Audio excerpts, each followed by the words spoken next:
بالصخور ميدان أرضه والصلاة والسلام والتحية والإكرام على الرسول النبي وعلى أهل بيته الطيبين الطاهرين المعصومين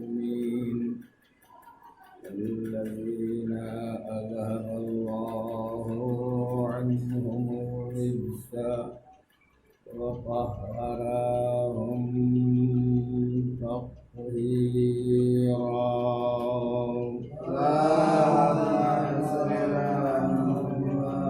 اللعنة الدائمة الباقية على قاتليهم وغاصبي حقوقهم ومنكري فضائلهم وأعدائهم إلى يوم الدين. أما بعد فقد قال الله الحكيم في كتابه الكريم وهو أصدق القائلين وقوله الحق. بسم الله الرحمن الرحيم.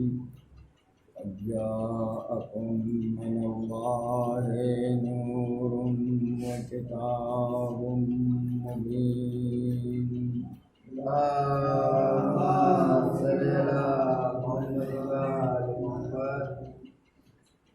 قرآن کریم کے ان پاکیزہ جملوں کی تلاوت کا شرف مسلسل حاصل کرتا ہوں. اس کے ذیل میں نور کی گفتگو مسلسل ہو رہی ہے اور نور کے سلسلے میں اس کے خصوصیات اور اس کے فوائد اور اس نور سے وابستہ رہنے والوں کے لیے زندگی کی اور حیات کی سہولتیں جو مہیا ہوتی رہتی ہیں، ان میں سے کچھ باتوں کا تذکرہ میں نے ان مجالس میں کیا ہے. قرآن مجید میں یہ اعلان کیا گیا کل جو میں نے آیہ مبارکہ کا ایک حصہ پڑھا تھا، اس میں یہ کہا گیا تھا کہ اللہ آسمان اور زمین کا نور ہے، اور پھر اسی نور کے ذریعے اللہ جس کی چاہتا ہے ہدایت کرتا ہے. اگر اللہ بندے کی ہدایت نہ کرے تو یہ انسان نہ توفیق پا سکتا ہے اور نہ صحیح صراط مستقیم اور سیدھے راستے پر چل سکتا ہے. مسلسل انسان کے سامنے یہ بات آتی رہتی ہے، اور پھر خداوند عالم جو بندوں کے حالات سے باقاعدہ واقف بھی ہے، وہ اس نور کی مثالیں اور اس نور کے تعلق سے آسان الفاظ میں نور کی تشریح بھی کرتا رہا ہے. مسلسل قرآن مجید کی آیتوں میں اس کا بیان ہوتا رہا ہے، لیکن یہ نور جن لوگوں کو نصیب ہو جاتا ہے یا جن لوگوں کو مل جاتا ہے وہی لوگ فائدہ حاصل کر سکتے ہیں. جن افراد کو ملتا ہے وہ افراد نورانی ہو جاتے ہیں، اور جن گھروں میں یہ نور پہنچتا ہے وہ گھر بھی نورانی ہوتا ہے، اور وہاں سے ہدایت کا سامان انسانوں کو حاصل ہوتا رہتا ہے. یہ بات عرض کی گئی ہے یہ نور پروردگار کا واقعی اور اصلی نور ہے۔ اسی نور سے خداوند عالم نے انبیاء اور مرسلین اور ائمہ طاہرین کو نورانیت عطا کی ہے۔ نور جب تک اپنے ابتدائی مرحلے میں رہتا ہے دیکھنے کے لائق ہوتا ہے، آدمی دیکھ سکتا ہے، جیسے سورج کا نور ہے، جس وقت پورب سے نکل رہا ہوتا ہے اس وقت آدمی دیکھ لیتا ہے، اور ذرا آگے بڑھتا ہے تب بھی دیکھ لیتا ہے، لیکن جب یہ دوپہر میں نصف النہار پر آ جاتا ہے تو پھر انسان اس نور کو دیکھ نہیں پاتا۔ اس لیے دیکھ نہیں پاتا کہ فلسفہ یہ ہے کہ کم نور والا زیادہ نور کو نہیں دیکھ سکتا۔ جس کے پاس نور زیادہ ہے وہ نور کو دیکھ لیتا ہے، جس کے پاس نور کم ہے وہ زیادہ نور کو نہیں دیکھ پاتا۔ جس وقت سورج نکل رہا ہوتا ہے، طلوع کرتا ہے، اس وقت ہماری یعنی عام انسانوں کی نگاہوں میں روشنی زیادہ ہوتی ہے، سورج کی روشنی کم رہتی ہے، تو اس وقت نکلتے ہوئے سورج کو انسان دیکھ لیتا ہے۔ لیکن جب یہ دوپہر کی منزل میں آ جاتا ہے تو پھر انسان کی نگاہ کی روشنی کم ہوتی ہے، سورج کی روشنی زیادہ ہوتی ہے، اس لیے دیکھ نہیں پاتا ہے۔ نور ایمان کا نام بھی نور ہے، اسلام کا نام بھی نور ہے، حق کو بھی نور کہا گیا ہے، حقانیت کو بھی نور کہا جاتا ہے۔ جیسا میں نے عرض کیا تھا، کتابیں بھی نور ہیں جو آسمان سے نازل ہوئی ہیں، جسے پروردگار عالم نے انبیاء اور مرسلین کے حوالے کیا ہے، یہ کتابیں بھی نور ہیں۔ تو ان کتابوں کی نورانیت یا ایمان کی نورانیت یا اسلام کی نورانیت منزل کمال پر ہو تو انسان اسے دیکھ نہیں پاتا، اس لیے کہ انسان کی نگاہ کا نور کم ہوتا ہے، تو اس زیادہ نور کو دیکھ نہیں سکتا، بلکہ لفظیں بدل کے کہہ سکتا ہوں کہ جب کم نور والا زیادہ نور والے کو دیکھنا چاہتا ہے تو اس کی نگاہ خود ہی بند ہو جاتی ہے، اور زیادہ نور والا اپنی نورانیت پھیلاتا رہتا ہے۔ کم نگاہ رکھنے والے، کم نظر رکھنے والے، کم نورانیت رکھنے والے کبھی زیادہ نور کو نہیں دیکھ پاتے۔ تو اسی طرح کم ایمان والے زیادہ ایمان والے کو نہیں دیکھ سکیں گے، کم اسلام والے زیادہ اسلام والے کو نہیں دیکھ پائیں گے۔ جس کے ایمان کا درجہ کمزور ہے اسے وہ دیکھ نہیں پاتے، جس کے ایمان کا درجہ بہت بلند ہے اور بہت عظیم منزلت پر فائز ہے اس کو وہ دیکھ نہیں پاتے ہیں۔ راز یہی ہے کہ نہ جانے کتنے لوگ ہیں جنہوں نے اپنے ایمان کی کمی کی بنا پر بہت سے ایمان کے بلند درجوں پر فائز افراد کو نہیں دیکھ سکے، نہیں سمجھ سکے۔ اب یہ ہے کہ رسول نے اپنی ایک حدیث میں یہ ارشاد فرمایا، جبکہ یہ اسی سے استنباط کر کے میں نے بات پہنچائی ہے۔ پیغمبر فرماتے ہیں کچھ ایمان کے پہلے درجے پر، کچھ دوسرے درجے پر، کچھ تیسرے درجے پر، کچھ 8ویں درجے پر، کچھ 9ویں درجے پر، کچھ 10ویں درجے پر۔ 10 درجے ایمان کے نبی نے قرار دیے۔ 10ویں درجے پر جناب سلمان فائز، 9ویں درجے پر جناب ابوذر فائز، 8ویں درجے پر پیغمبر کے صحابی جناب مقداد فائز۔ یہ ترتیب پیغمبر نے بیان فرما دی۔ اسی میں یہ کہا کہ اگر ابوذر جو 9ویں درجے پر فائز ہیں، جناب سلمان جو 10ویں درجے پر فائز ہیں، ایک درجے کا فرق ہے، تو کہہ دیا پیغمبر نے ابو ذر جناب سلمان کے ایمان کا اندازہ نہیں لگا سکتے، وہ اس بلند ایمان کی معرفت حاصل نہیں کر سکتے ہیں، اس لیے کہ ان کا درجہ کم ہے۔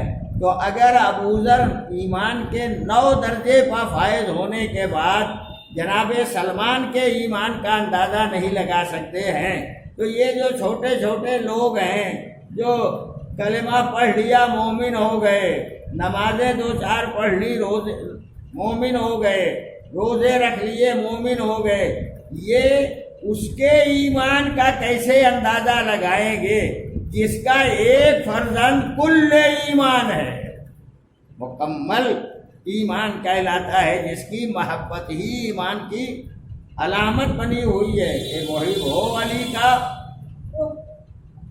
مومن کہلائے گا، تو اس کے ایمان کا اندازہ نہیں لگا سکتے۔ ایسے ہی صحابیت میں الگ الگ درجے ہیں، پیغمبر کے اصحاب جو میں نے ابھی عرض کیا ہے الگ الگ ان کے مرتبے اور درجے ہیں، ان بلند درجے والوں کو کمتر درجے والے نہیں پہچان سکتے۔ یوں ہی جب اسلام بھی نور ہے، ایمان بھی نور ہے، کتاب بھی نور ہے، حق بھی نور ہے، حقانیت بھی نور ہے، تو ان سب کے الگ الگ درجات ہیں۔ بلند درجے پر پہنچی ہوئی حقانیت کا اندازہ کم حق والا نہیں لگا سکتا، اسے پتہ نہیں چلے گا کہ کس مرتبے پر یہ حقانیت ہے، لیکن اگر اسی مرتبے پر ہے یا اس سے بلند ہے تو اسے اندازہ ہو جائے گا۔ تو یہ فرما بھی دیا گیا ہے سلمان کے ایمان کے پہچاننے والے ائمہ طاہرین ہیں، سلمان کے ایمان کے پہچاننے والے انبیاء اور مرسلین ہیں۔ تو اگر ایک سلمان کے ایمان کے پہچاننے والے انبیاء اور مرسلین اور ائمہ طاہرین ہیں اور اس پر یقین ہے انسان کو کہ یہ پہچاننے والے ہیں، تو اسی طرح حدیث میں فقرہ آ گیا، ایک پیغمبر کے ابتدائی حیات سے لے کے اس مرحلے تک جب تک اسلام کا کلمہ مکہ معظمہ میں پڑھا جاتا رہا، اس وقت تک جو پیغمبر کا حفاظت کرنے والا محافظ ہے، مددگار ہے، ناصر ہے، اس کے ایمان، اس کی منزلت، اس کے درجے کا اندازہ بھی یہ لوگ نہیں لگا سکتے جو صحرا سے نکل کے آئے ہیں، جنگل کی زندگی گزاری ہے، صحرا نوردی کرتے رہے ہیں۔ یہ چرواہے لوگ ابو طالب کے ایمان کا اندازہ نہیں لگا سکتے، اس کے لیے معصوم کی نظر چاہیے، اس کے لیے عصمتی نگاہ چاہیے، اس کے لیے ایمان کی بلندی چاہیے۔ تو فرما دیا ہے معصومین نے ان کے ایمان کا اندازہ، ان کے ایمان کی پہچان، ان کے ایمان کی معرفت ائمہ معصومین رکھتے ہیں۔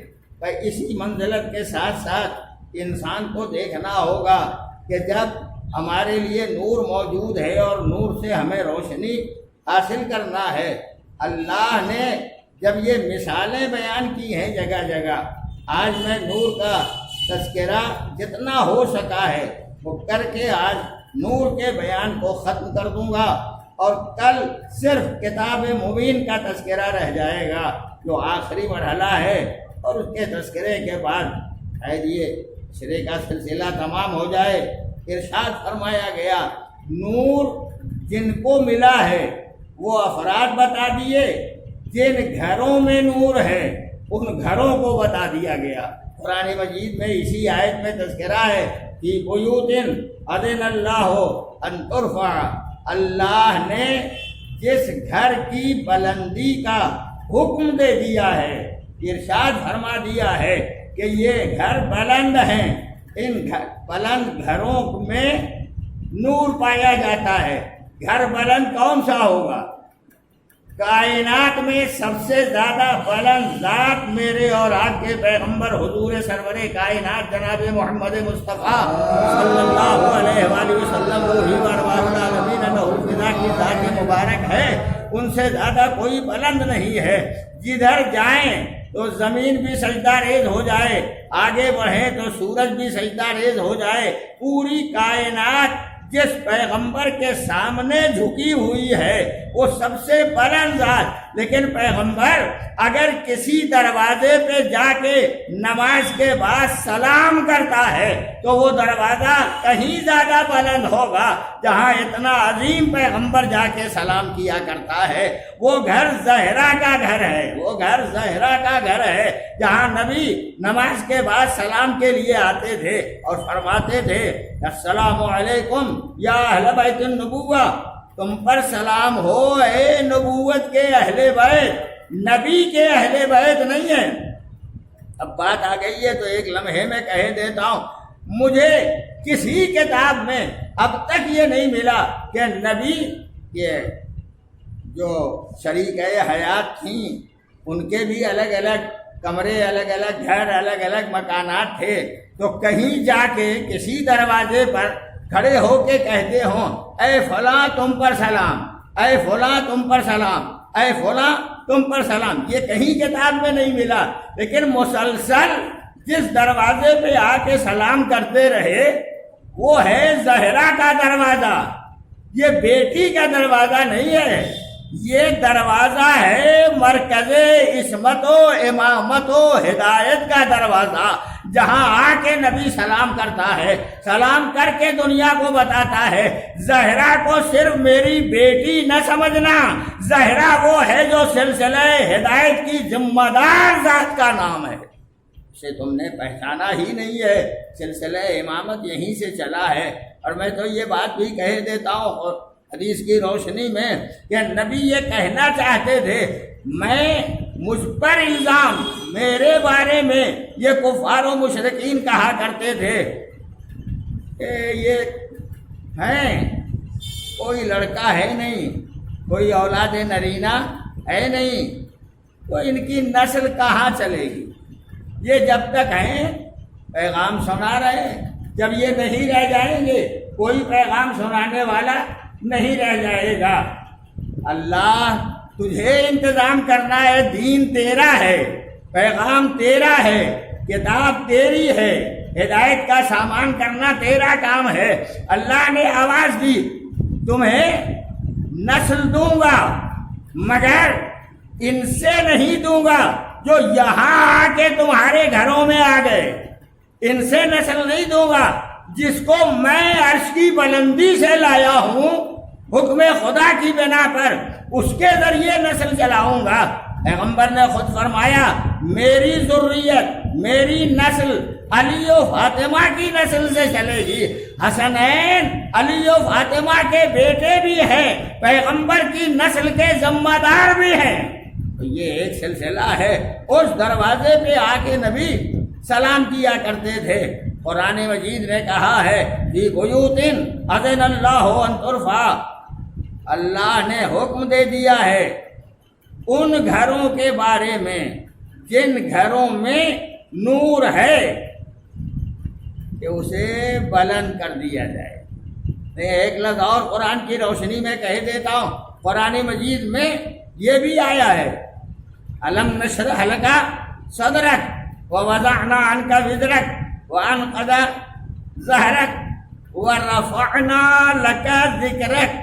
قرآن کہتا ہے میرے پیغمبر ہم نے تمہارے ذکر کو بلند کیا، اس کا مطلب یہ ہے کہ کل بلندی نبی کو ملی، وہ بلندیوں کا مالک نبی کس دروازے پہ آ رہا ہے جہاں نور خداوند عالم نے رکھا ہے، کہا اس کی بلندی کا حکم دیا گیا ہے، اس جگہ آ رہا ہے۔ یہ قرآن یہ کہتا ہے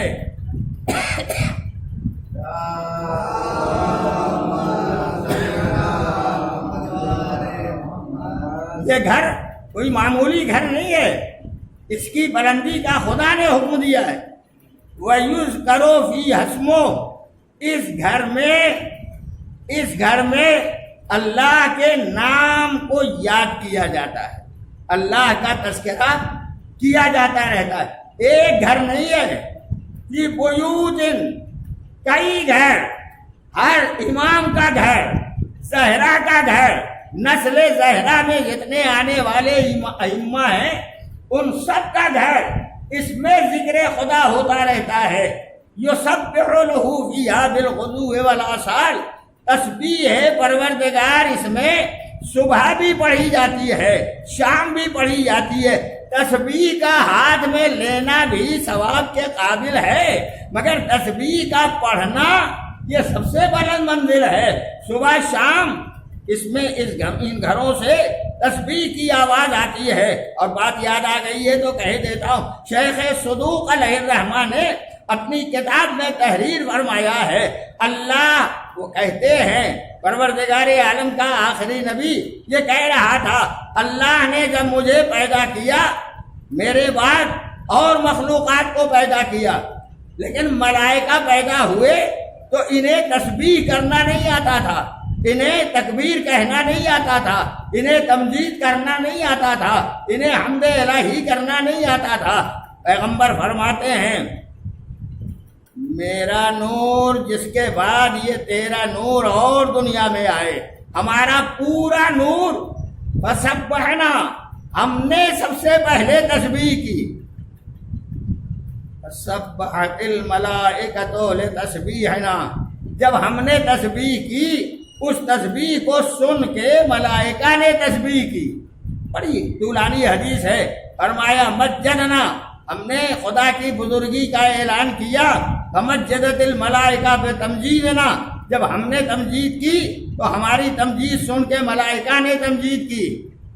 ہم نے حللنا، تحلیل کیا، لا الہ الا اللہ کہا، فحللت الملائکۃ لتحلیلنا، تو ملائکہ نے ہمارے لا الہ الا اللہ کو سن کے لا الہ الا اللہ کہنا شروع کیا. کبرنا، ہم نے اللہ اکبر پہلے کہا، فکبرت الملائکۃ لتکبیرنا، تو ملائکہ نے ہماری تکبیر سننے کے بعد تکبیر کہنا شروع کیا. ہے بہت طولانی حدیث، میں نے اتنے فقرے اس کے سنا دیے ہیں. تو گویا سب سے پہلے یہ نور بولا تو ملائکہ بولے، انہوں نے تسبیح کی تو ملائکہ نے تسبیح کی. قرآن کیا کہتا ہے؟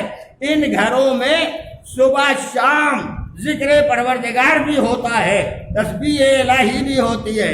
پھر کہتا ہے رجال لا تلہیہم تجارت ولا بیع عن ذکر اللہ، ان گھروں میں کچھ مرد ہیں. کیا کروں، اب یہ لفظ قرآن مجید کا ہے، کبھی موقع ہوا تو انشاءاللہ اس رجال کی تشریح کروں گا. رجال فیہم، ان میں کچھ مرد ہیں، لا تلہیہم تجارت، تجارت کرنا انہیں ذکر خدا سے روکتا نہیں ہے. ولا بیع، اور نہ بیع کرنا، بیچنا ذکر خدا سے روکتا ہے. جب یہ لفظ پڑھتا ہوں تو قسم شب ہجرت یاد آ جاتی ہے، جہاں ایک مرد بستر پیغمبر پر سو کے اپنا نفس بیچ بھی رہا تھا اور ذکر خدا کر بھی رہا تھا. ذکر خدا بھی ہو رہا تھا، تجارت بھی ہو رہی تھی، ذکر خدا بھی کر رہا تھا، بیع بھی کر رہا تھا. کس سے نہیں روکتا؟ یہ تجارت سے نہیں روکتا، ذکر خدا کرتے ہیں یہ روکتا نہیں ہے. کس سے؟ ان ذکر اللہ، اللہ کے ذکر سے. اور کس سے؟ وَإِقَامِ الصَّلَاةِ، اور نماز کے قائم کرنے سے نہیں روکتا. وَإِيتَاءِ الزَّكَاةِ، اور زکوٰۃ کے دینے سے بھی نہیں روکتا ہے. یہ ساری باتیں کہی ہیں. کیوں؟ اس لیے کہ اگر نور کے گھر میں نورانی لوگ ہوں گے تو نہ بیع انہیں روکے گی، تجارت نہیں روکے گی، ذکر خدا سے بھی، نماز سے بھی اور زکوٰۃ کے دینے سے بھی. یخافون یوما تتقلب فیہ القلوب والابصار، یہ لوگ ڈرتے رہتے ہیں ایسے دن سے جس میں دل بھی پھر جائیں گے، دل بھی منقلب ہو جائیں گے، نگاہیں بھی منقلب ہو جائیں گی. لیجزیہم اللہ احسن ما عملوا، تاکہ اللہ انہیں وہ جزا دے دے، وہ صلہ دے دے، وہ انعام دے دے جو انہوں نے عمل کیا ہے. نہیں، ابھی جو فقرہ عام آدمیوں کے سمجھنے کا ہے وہ یہ ہے وَيَزِيدُهُمْ فِي الرِّزْقِ، جن گھروں میں نور ہے، جن گھروں میں نورانی لوگ ہیں جو ذکر خدا سے غافل نہیں ہوتے ہیں، نماز اور عبادت سے غافل نہیں ہوتے، زکوٰۃ دینے سے غافل نہیں ہوتے ہیں، کہتا ہے یزیدہم فی الرزق، ان کے رزق میں زیادتی ہوتی رہتی ہے، رزق بڑھتا رہتا ہے، روزی زیادہ حاصل ہوتی رہتی ہے۔ کیوں؟ اس لیے کہ یہ نورانی ہیں اور نور والے گھر میں بھی ہیں۔ اور آگے بس ایک فقرہ، واللہ یرزق من یشاء بغیر حساب، اللہ تو جسے چاہے بے حساب روزی دے سکتا ہے، وہ کوئی طاقت اسے روکنے والی نہیں ہے۔ اتنی لفظیں میں نے کہی، اس میں ایک ایک لفظ قابل تشریح تھا، مگر یہ نورانی افراد ہیں، پورا سلسلہ نور ہے، اور یہ نور حقانیت کی دلیل ہے۔ آج اگر دنیا ہم سے یہ بات کہتی ہے کہ یہ مجلسیں ہر سال ہو رہی ہیں، یہ عزاداری ہر سال ہو رہی ہے، مسلسل کرتے چلے جا رہے ہو، میں نے ذکر کیا تھا کہ یہ اعتراضات بہت ہیں۔ کبھی کبھی ہم سے یہ بھی پوچھا جاتا ہے محرم کیا ہے، عجب عجب سوالات ہوتے ہیں، کیا ہے محرم؟ محرم آتا ہے تو یہ سب کیا ہونے لگتا ہے، لباس بدل جاتا ہے، امام باڑوں میں لوگ زیادہ آنے لگتے ہیں، جلوس نکلنے لگتا ہے، تعزیہ نکلنے لگتا ہے، ماتم ہونے لگتا ہے، گریہ ہونے لگتا ہے، یہ سب کیا ہے آخر؟ اور کب تک یہ سب کرتے؟ اصل میں دیکھیے فلسفہ اسلام کا کسی نے پہچانا ہی نہیں، میں دو چار لفظوں میں عرض کیے دیتا ہوں۔ اسلام سے پہلے مرحلے میں شکست کھائی ہے کفر و شرک نے۔ جب اللہ کے نبی نے دین پیش کیا تو کافر بھی شکست کھا گئے اور مشرک بھی شکست کھا گئے۔ کافر شکست کھا گئے بدر میں، مشرک شکست کھا گئے احد میں، مشرک شکست کھا گئے خندق میں، کافر شکست کھا گئے اور جنگوں میں، یہودی شکست کھا گئے خیبر میں۔ تو ادھر کفر بھی شکست کھا گیا، ہار گیا، شرک بھی ہار گیا، یہودیت بھی ہار گئی، اور جب نبی مباہلے میں آئے، مباہلے میں اپنے اہل بیت کو لے کے آئے تو عیسائیت بھی ہار گئی۔ تو عیسائی بھی دشمن اسلام، یہودی بھی دشمن اسلام، کفر و شرک بھی دشمن اسلام۔ اور یہ جتنی باتیں کہہ رہا ہوں اسے ذہن میں رکھیے گا، شاید کبھی کام آ جائے۔ یزید بیک وقت کفر کا بھی نمائندہ ہے، شرک کا بھی نمائندہ ہے، عیسائیت کا بھی نمائندہ ہے، یہودیت کا بھی نمائندہ ہے۔ یزید جس خاندان کا کی فرد ہے اسے تفصیل سے نہیں عرض کر سکتا، میں اتنی بات کہوں گا، جس خاندان سے آیا ہے اس میں کفر ہی کفر تھا، شرک ہی شرک تھا۔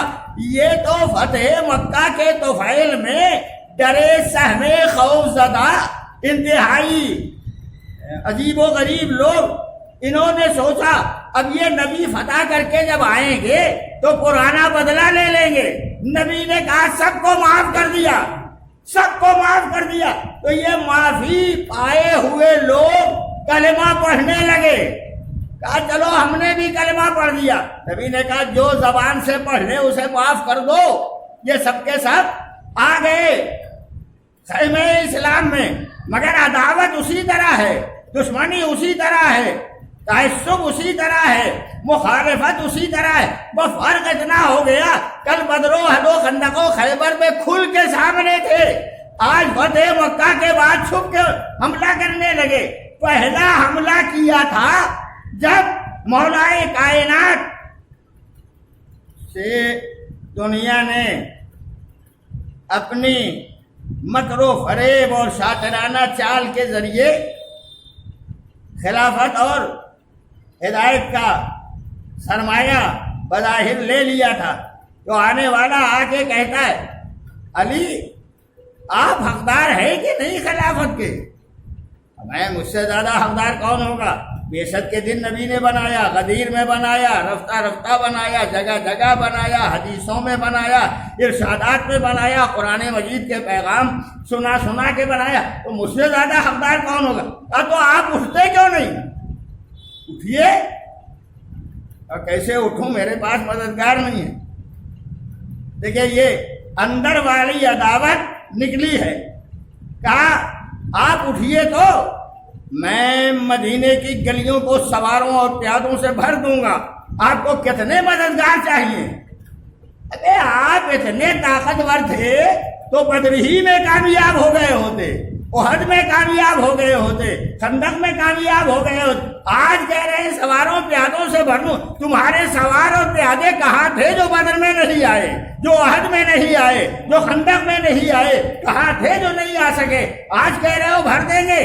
ایک دفعہ مسکرا کے میرا مولا آواز دیتا ہے، میری بہادری تم نے بدر میں بھی دیکھی ہے، احد میں بھی دیکھی ہے، خندق میں بھی دیکھی ہے، ہر جگہ جب بہادری دیکھی ہے تو مجھے ایسے مددگاروں کی ضرورت نہیں ہے، ایسے ناصروں کی ضرورت نہیں ہے جو تم کہہ رہے ہو کہ میں سواروں اور پیادوں سے بھر دوں گا۔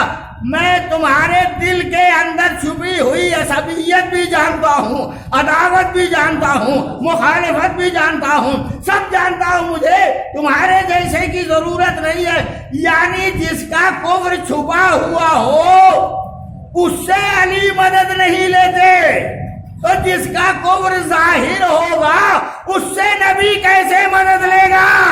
مگر نبی کا مدد لینا بتاتا ہے کفر چھپا ہوا نہیں ہے، اسلام دل سینے کے اندر موجزن ہے، نور ایمان پروان چڑھ رہا ہے۔ باتیں آ گئی ہیں درمیان میں، یہ عرض کر دیتا ہوں۔ تو دشمن کون کون ہے؟ کافر، مشرک، یہودی، عیسائی کا نمائندہ ہے، کفر کا بھی، شرک کا بھی، یہودیت کا بھی، عیسائیت کا بھی۔ یہ بڑے بڑے کرشمہ ساز لوگوں کا کارنامہ ہوتا ہے۔ ایسے افراد پکڑے جاتے ہیں جو ظاہر میں انہی جیسے ہوں لیکن باطن میں ہمارے مزاج کے مطابق ہوں۔ یزید باپ شام کا وہ امیر جو خود ساختہ امیر ہے،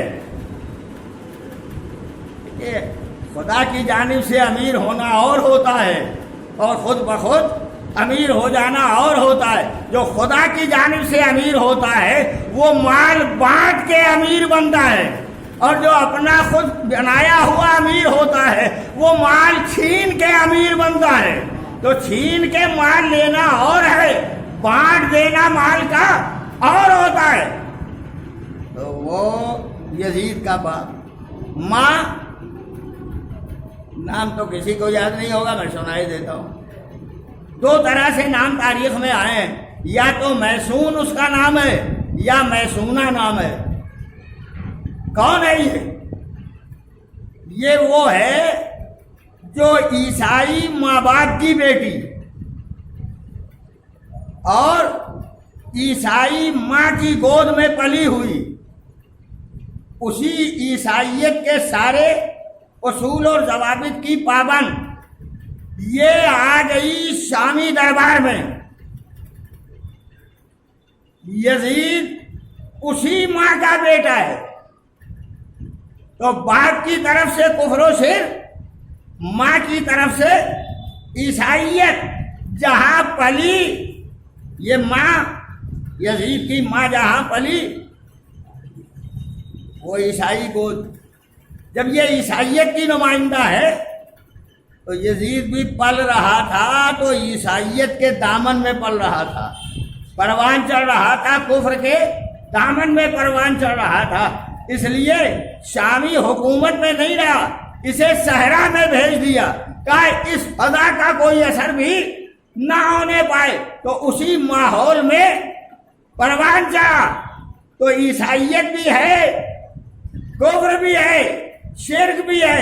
کچھ دنوں کے بعد یہودیت کی آغوش میں چلا گیا، تو یہودیت کا اثر بھی ہے، عیسائیت کا اثر بھی ہے۔ دنیا کے نقشے پر اپنی حکومت، اپنی بڑائی، اپنی برتری، اپنی کبریائی ثابت کرنے کے لیے انہوں نے ایسی ہی عورت کو ڈھونڈا جس کی گود میں یزید جیسا شخص پیدا ہو، جو عیسائیت بھی رکھتا ہو، کفر بھی رکھتا ہو، شرک بھی رکھتا ہو۔ یہ سب وہ ہیں جو اسلام سے بدلہ لینے والے ہیں، اسلام سے انتقام لینے والے ہیں۔ اسی عیسائیت نے اپنے حاکم کے، اپنے حکیم کے ذریعے وہ زہر بھی تیار کرایا تھا جو امام حسن علیہ السلام کو دیا گیا تھا۔ اسی نے میسون کو بھیجا دربار شام میں تاکہ اس کی گود میں یزید جیسا پل کے ہم اس کے ذریعے سے اپنی عیسائیت کا بھی بدلہ لے لیں، کفر کا بھی بدلہ لے لیں، شرک کا بھی بدلہ لے لیں۔ حسین نے آواز دی، کہا جس کو تم نے بھیجا ہے وہ کفر کا نمائندہ ہے نا، میں ایمان کے لانے والے کا نمائندہ ہوں، میں اسلام کے لانے والے کا نمائندہ ہوں۔ جس کو تم نے بھیجا ہے شرک کا نمائندہ ہے، میں شرک کے مٹانے والے کا نمائندہ ہوں۔ جس کو تم نے بھیجا ہے یا جس کو تم حاکم مان رہے ہو، اس حاکم کو عیسائیت سے محبت ہے۔ ہمارے ابو جد نے عیسائیت کو مباہلے میں شکست دے دی ہے۔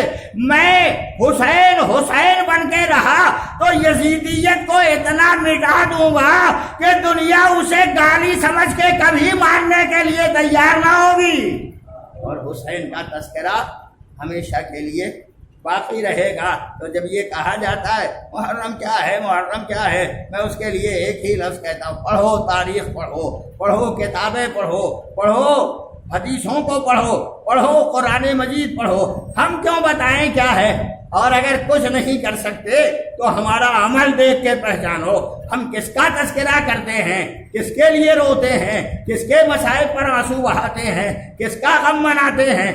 اپنا غم ہم نہیں کرتے، اپنا غم تو ہم بھول جاتے ہیں اسی ایک غم کے لیے، اسی ایک مصیبت اور تکلیف کے لیے جو نور کو تکلیف دی گئی ہے۔ قرآن کی آخری آیت سنائے دیتا ہوں جس پر بیان تمام ہے۔ قرآن نے خود اعلان کیا ہے، یریدون ان یطفئوا نور اللہ، یریدون ان یطفئوا نور اللہ، یہ چاہتے ہیں کہ نور خدا کو بجھا دیں، بے افواہہم، اپنی پھونک سے بجھانا چاہتے ہیں۔ ابے نور کہیں پھونک سے بجھایا جاتا ہے؟ پھونکوں سے یہ چراغ بجھایا نہ جائے گا۔ تم ہزاروں برس سے پھونک رہے ہو، نہ جانے پھونک کہاں چلی گئی۔ ابے یہ کسی ملا کی پھونک تھوڑی ہے جس کو سوچو گے کہ شاید وبا دور ہو جائے، شاید بیماری دور ہو جائے، شاید کچھ اور فائدہ حاصل ہو جائے۔ نور پھونکوں سے نہیں بجھایا جاتا، پھونکا جاتا ہے نور پر تو پھونک خود ہی تمہاری طرف لوٹ کے آئے گا، نور کا کوئی اثر نہیں ہوگا۔ برسا برس سے عزاداری کے خلاف فتوے دے رہے ہو، کچھ بگاڑا؟ عزاداری میں کوئی کمی آئی؟ تعزیے میں کمی آئی؟ ذریعوں میں کمی آئی؟ ماتم میں کمی آئی؟ نوحے میں کمی آئی؟ مرثیے میں کمی آئی؟ کسی چیز میں کمی نہیں آئی۔ تم جتنا دباتے چلے گئے، ہم نے اسلام کی فطرت بتا دی، اسلام کی فطرت میں قدرت نے لچک دی ہے، جتنا ہی دباؤ گے اتنا ہی یہ ابھرے گا۔ تم نے مخالفت مسلسل کی ہے، یہ ابھر کے بتاتا ہے۔ حق ہمیشہ ثابت رہتا ہے، حق ہمیشہ برقرار رہتا ہے۔ کیا بتاؤں عزیزو، وقت نہیں رہتا ہے، مگر آخری فقرے میں یہ کہتا ہوں، علامہ اقبال جیسا عظیم مفکر، عظیم شاعر، وہ کہتا ہے حقیقت ابدی ہے مقام شبیری، بدلتے رہتے ہیں انداز کوفی و شامی۔ ابدی حقیقت بیچارے کی جہاں تک پہنچ اور رسائی تھی انہوں نے کہہ دیا حقیقت ابدی۔ ابد اور ازل دو لفظیں ہیں۔ ازل وہ زمانہ جو پہلے ہے، کسی کو اس کی ابتدا کا پتہ نہیں ہے۔ ابد وہ آخری زمانہ جس کی آخر کا کسی کو پتہ نہیں ہے۔ اس لیے خدا ازلی بھی ہے، ابدی بھی ہے۔ وہ کہتے ہیں حقیقت ابدی ہے، نہیں، ذرا سا جھول آ گیا شاعری میں، یہ نہیں کہا کہ حقیقت ازلی ہے، ابے کہنا چاہیے تھا کہ مقام شبیری حقیقت ازلی بھی ہے، حقیقت ابدی بھی ہے، نہ اس کی ابتدا کا پتہ نہ اس کی انتہا کوئی بتا سکتا ہے۔ قبل شہادت حسین بھی حسین پر گریا، بعد شہادت حسین اس پر بھی گریا، قبل شہادت انبیاء مرسلین اولیاء سب روتے رہے، بعد شہادت سب کے سب روئے، جنات تک روئے، بلکہ اشجار روئے، پتھر روئے، یہ سب کے سب جو بے جان ہیں وہ بھی رو رہے تھے۔ کیوں؟ اس لیے کہ اسی شاعر کہتا ہے حقیقت ابدی ہے مقام شبیری، بدلتے رہتے ہیں انداز کوفی و شامی۔ بڑی اچھی بات کہہ کے چلے گئے اقبال، جب مخالفت ازا کا طوفان اٹھے تو سمجھ لینا کوئی کوفی ہے جو اٹھا ہے، سمجھ لینا کوئی شام والا ہے جو اٹھا ہے، پر یہ کہ نام بدلتے رہتے ہیں، انداز بدلتے رہتے ہیں، لفظیں بدلتے رہتے ہیں، ہمیں اس سے کوئی فکر نہیں پیدا ہوتی۔ جتنا بڑا طاقتور پیدا ہو جائے، مخالفت ادا کرنے والا خدا سے بڑا طاقتور نہیں ہوگا، خدا سے زیادہ قوتوں والا نہیں ہوگا۔ جس ادا کا بچانے والا خدا ہے اس کی مخالفت کرنے والے یہ انسان مخالفت کر کے بھی ادا کا کچھ نہیں بگاڑ سکتے۔ اور آج تک الحمدللہ ادائے حسین باقی ہے، باقی رہے گی۔ اتنی باتیں میں نے کہی ہیں، جو رہ گئی ہیں وہ انشاءاللہ کل کے آخری مجلس میں گزارش کر دوں گا۔ یہ حسین کا نور اور نور حسین، اس کے چاہنے والے، اس کے ماننے والے جو کربلا میں آئے تھے۔ آج محرم الحرام کی 8ویں تاریخ ہے۔ ہمارے ماحول اور ہمارے سماج کے اعتبار سے 8ویں محرم کو اس وفادار کا تذکرہ ہوتا ہے، اس علمدار کا ذکر ہوتا ہے جو حسین کی فوج کا عظیم علمدار تھا۔ جناب عباس بیویوں کے لیے سہارا، بچوں کی آرزو، بیویوں کی تمنا، وہ عباس کربلا کے میدان میں کتنا بے کس ہے، کتنا بے کس ہے۔ شب عاشور جب خیموں کے قریب سے گزر رہے تھے، صرف مصائب کے 3-4 جملے ہیں جو عرض کروں گا، گزر رہے تھے تو عباس کے کانوں میں ایک آواز آئی، ایک بیوی خیمے میں بیٹھی ہوئی آنسو بہا رہی ہے، سسکیوں کے درمیان کہہ رہی ہے، معبود تو نے مجھے نعمت اولاد سے نہیں نوازا۔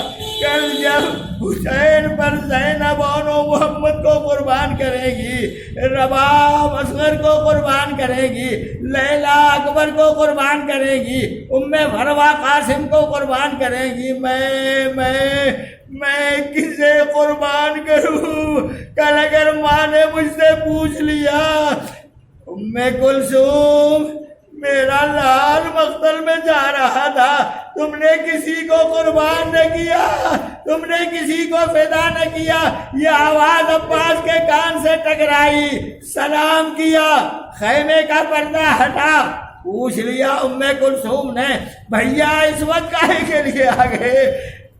سر جھکائے ہوئے، آنکھوں میں آنسو بھرے ہوئے، زمین کی طرف دیکھ کے کہتے ہیں، بہن شہزادی، ایسا حسرتناک جملہ میں نے اپنی زندگی میں نہیں سنا۔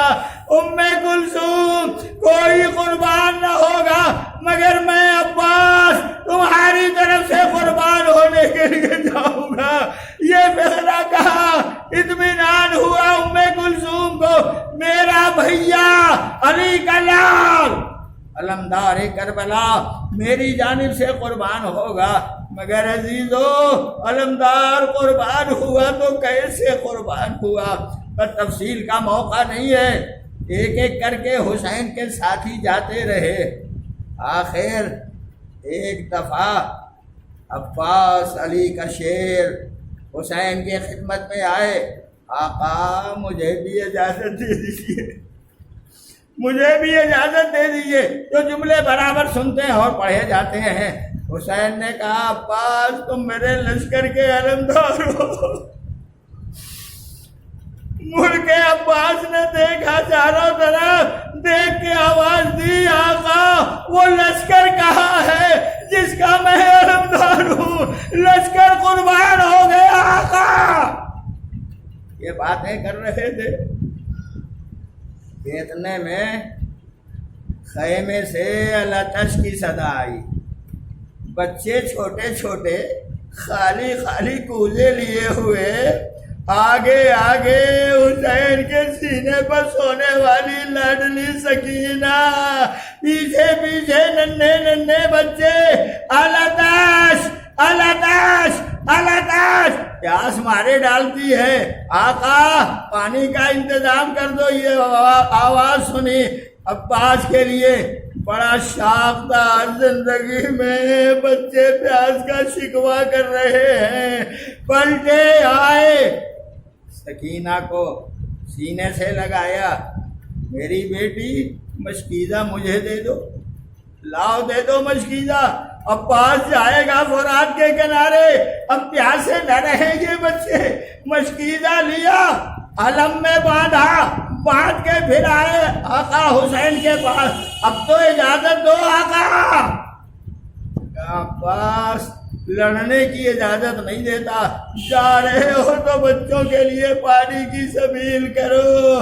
مشکیزہ علم میں باندھا تو فقرے برابر آپ سنتے رہتے ہیں۔ حسین نے رخصت کرتے وقت کہا تھا عباس آؤ میں جی بھر کے دیکھ لوں، تم میرے بابا کی نشانی ہو عباس، آؤ میں تمہیں دل لگا کے دیکھ لوں۔ دیکھا، حسین نے دیکھا، اور ایک دفعہ عباس نے کہا آقا آقا یہ علم کا فریرہ پکڑ لیجئے، میں اس پر کچھ لکھنا چاہتا ہوں۔ علم کا فریرہ حسین نے پکڑا، عباس نے انگلی سے لکھا نصر من اللہ و فتح قریب، لکھ کے انگلی ابھی ہٹائی تھی کہ حسین نے کہا عباس اب تم فریرہ پکڑ لو، حسین کچھ لکھ دے۔ فریرہ عباس نے پکڑا، نیچے حسین نے لکھا انا للہ و انا الیہ راجعون۔ یہ ابھی لکھا تھا کہ عباس نے پوچھا آقا یہ کیوں لکھ دیا؟ اے میرے شیر اب جو جاؤ گے واپس نہ آؤ گے، اب جو مقصد فرات کی جانب جاؤ گے زندہ واپس نہ آؤ گے۔ سن لیا عباس نے، جو وصیتیں عباس نے کی تھیں ان میں سے ایک وصیت سن لو۔ کہا تھا آقا اگر میں دنیا سے چلا جاؤں تو میرا لاشا خیمے میں نہ لائیے گا،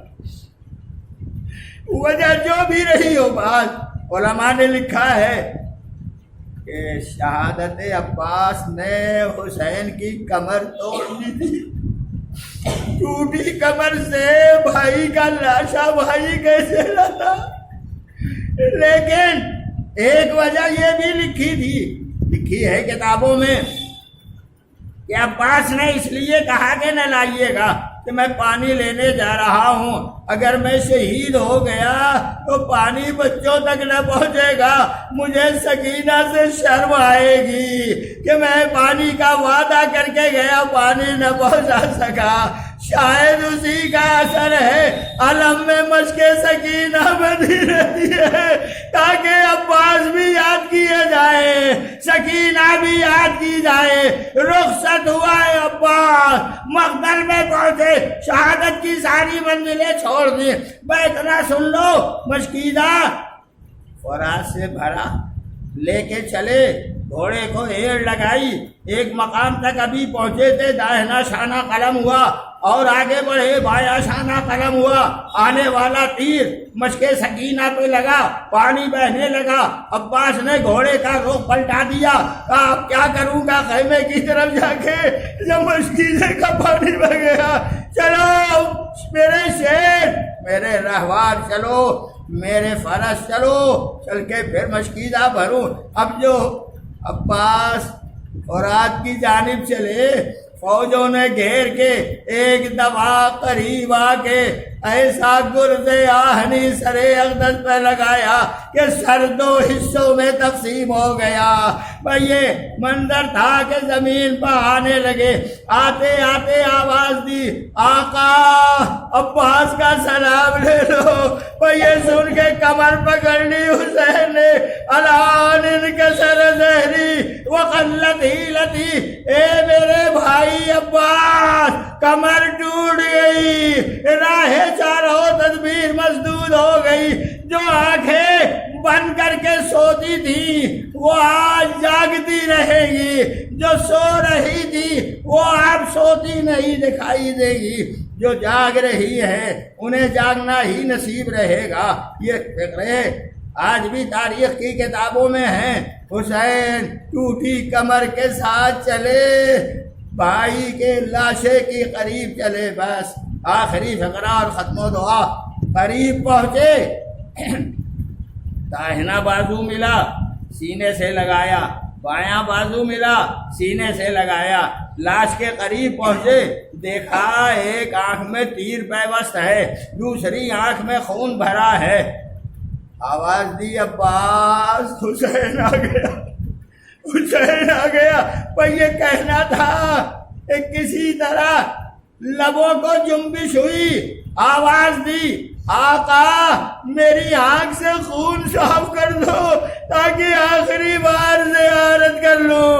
حسین نے ابا کے دامن سے خون صاف کیا، عباس نے آنکھ کھولی، آواز دی، آقا میرا آخری سلام، عباس دنیا سے جا رہا ہے۔ یہ کہتے کہتے ابھی دم نکلنا ہی چاہتا تھا کہ ایک دفعہ حسین نے ایک فقرہ کہا، بس ختم کر دیا، کہا عباس تم نے زندگی بھر مجھے آقا کہا، کبھی بھائی کہہ کے پکار دیا ہوتا، میں تمہارا بھائی بھی ہوں۔ میں ایک دفعہ لڑکھڑاتی زبان سے کہا، بھیا خدا حافظ، یہ کہہ کے آنکھیں بند ہونے لگی، روح قفس عنصری سے پرواز کر گئی۔ حسین نے علم اٹھایا، مقتل سے خیمہ گاہ کی طرف چلے، ادھر سکینہ نے بچوں کو اکٹھا کیا، بچوں آؤ دیکھو علم آ رہا ہے، میرا چچا پانی لے کے آتا ہوگا۔ اب جو قریب پہنچے، سکینہ بڑھی، بابا کے قدموں سے لپٹ گئی، اے میرے بابا، میرا شیر کہاں رہ گیا، میرا چچا کہاں رہ گیا؟ ایک جملہ کہا، سینے سے لگا کے، میری بیٹی، فرات کے کنارے تیرا شیر ہمیشہ کے لیے سیعلم۔ ماتم حسین۔